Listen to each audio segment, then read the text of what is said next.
الحمدللہ وکفا وسلام علی عبادہ الذین اصطفیٰ اما بعد فاعوذ باللہ من الشیطان الرجیم بسم اللہ الرحمن الرحیم واللہ لا یہدی القوم الظالمین بسم اللہ الرحمن الرحیم الا لعنۃ اللہ علی الظالمین بسم اللہ الرحمن الرحیم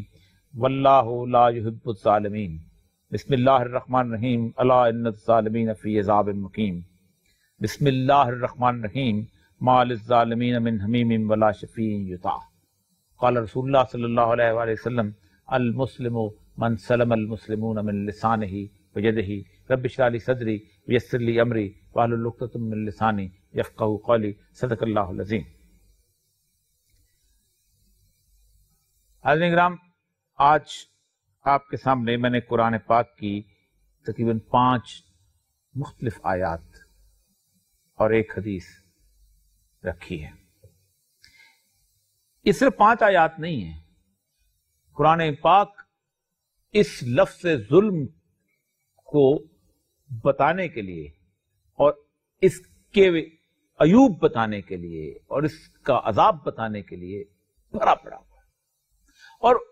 یہاں تک بتایا گیا ہے کہ ظلم ہے کیا۔ مختلف چیزیں جو ہیں وہ بنیادی طور پر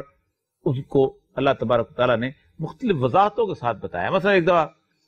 حضرت لقمان سورہ لقمان کے اندر اپنے بیٹے کو جب وصیتیں کر رہے ہیں تو اسے کہتے ہیں یا بنیا ان الشرک لظلم عظیم، شرک بہت بڑا ظلم ہے، ظلم عظیم، کہ آپ جب اس کائنات میں اللہ کے ساتھ کسی کو شریک ٹھہراتے ہو، اس کی ذات میں، اس کی صفات میں، اس کے دائرہ اختیار میں، کسی بھی چیز میں، تو تم ظلم عظیم کرتے ہو۔ لیکن اس کے علاوہ جو رسول اللہ صلی اللہ علیہ وسلم نے جو ڈیفینیشن کی ہے اس کی کہ ایک مسلمان کی بہترین مسلمان کون ہے؟ المسلم من سلم المسلمون من لسانہ ویدہ، کہ ایک مسلمان وہ ہے کہ جس کی زبان اور جس کے ہاتھ سے کسی دوسرے مسلمان کو نقصان نہ پہنچے۔ اب میں آیات پڑھتا جاتا ہوں۔ واللہ لا یہدی القوم الظالمین، سورہ آل عمران، اللہ 86ویں آیت ہے۔ اللہ فرماتے ہیں کہ ہم ظالموں کی قوم کو بحیثیت قوم ظالم، جو قوم بحیثیت مجموعی ظلم کرنے لگے۔ ظلم چیز ہوتی ہے بیسیکلی عدل کے مقابل آتا ہے۔ اس لیے حضرت علی رضی اللہ تعالیٰ عنہ کی ایک قول ہے، آپ نے فرمایا کہ کوئی قوم کفر کی بنیاد پر زندہ رہ سکتی ہے، اللہ کا انکار کر دے،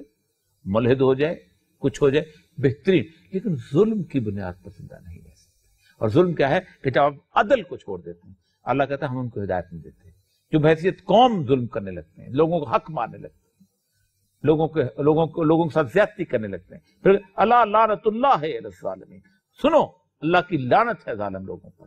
واللہ لا یحب الظالم، اللہ کبھی بھی ظالموں سے محبت نہیں کرتا، الا ان الظالمین فی عذاب مقیم، اللہ دائمی مقیم کہتا ہے، اللہ دائمی عذاب کے اندر، مستقل عذاب کے اندر میں ظالموں کو رکھوں گا۔ ما للظالمین من حمیم ولا شفیع یطاع، ظالموں کے لیے نہ کوئی ولی ہوگا، دوست نہ سفارشی۔ یعنی رسول اکرم اگر کوئی شخص یہ سمجھتا ہے نا کہ میں ظلم کرنے کے بعد میں ایک دیگ پکا لیتا ہوں اور میں ایک نعت کی بہت بڑی محفل سجا لیتا ہوں اور میں اس کے ساتھ ساتھ جناب رسول اللہ صلی اللہ علیہ وسلم کا ایک مزار ان کے روضہ مبارک پہ حاضری دے دیتا ہوں تو میں اس کے باوجود ظلم کا، اللہ کہتا ہے کوئی شفیع نہیں ہوگا ان کا، کیونکہ اللہ تعالیٰ شفاعت کے بارے میں فرماتے ہیں کہ لا تنفع الشفاعۃ الا باذن الرحمن ورضی له قولا، کہ اللہ تبارک و تعالیٰ کے سامنے کوئی شخص سفارش نہیں کر سکتا جب تک اللہ اس کی اجازت نہ دے اور ورضی له قولا، اس کی بات کو سننا پسند فرمائے۔ شفاعت جو ہے وہ اللہ کی اجازت سے، رسول اکرم صلی اللہ علیہ وسلم کو جو مقام محمود اللہ تعالیٰ نے عطا فرمانا ہے وہ بنیاد اللہ کی اجازت ہے۔ من ذا الذی یشفع عنده الا باذنہ، میں اجازت دوں گا تب تم کسی کی شفاعت کرو گے، اللہ کہتا ہے ظالموں کی شفاعت کی میں اجازت نہیں دوں گا۔ اور ظلم کے بارے میں جو آپ نے فرمایا کہ جو کوئی اپنے بھائی کی طرف لوہے سے اشارہ کرے، مطلب تلوار یا پستول یا فلاں، تو فرشتے اس پر لعنت کرتے رہتے ہیں یہاں تک کہ وہ اس چیز سے بات آ جائے، بے شک اس کا سگا بھائی کیوں نہ ہو۔ یہ پستول نکال دی، یہ نکال دیا، بندوق نکال دی، تلوار نکال دی، ہاتھ، یعنی کسی چیز اس حد تک بھی، بے شک سگا بھائی کیوں نہ ہو۔ ظلم قیامت کے روز اندھیروں کی صورت میں ہوگا۔ اللہ تعالیٰ جو ہے تاریکی، وہ جس وقت یہاں